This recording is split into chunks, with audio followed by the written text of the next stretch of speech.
15ই ফেব্রুয়ারি হচ্ছে মহাশিবরাত্রি। যদি এই রিলটা আপনার কাছে 15ই ফেব্রুয়ারির আগে পৌঁছয় তাহলে জানবেন মহাদেবের বিশেষ কৃপা আপনি পেতে চলেছেন। মহাদেবের বিশেষ কৃপা আপনি পাবেন।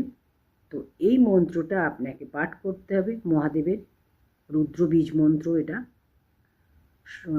শিবরাত্রির দিন 15ই ফেব্রুয়ারি মহাশিবরাত্রি। এই দিন সকালে ঘুম থেকে উঠে যতটা পারবেন সকাল সকাল ঘুম থেকে উঠবেন। ঘুম থেকে উঠে স্নান করে শুদ্ধ বস্ত্রে শিব মন্দিরে যাবেন। বাড়ি থেকে একটা ঘটি করে জল নেবেন, তামার ঘটিতে 1 ঘটি জল নেবেন, দিয়ে মহাদেবের মাথায় এটা নিবেদন করবেন। করে ওখানে বসে আপনি শিব চালিসা পাঠ করবেন।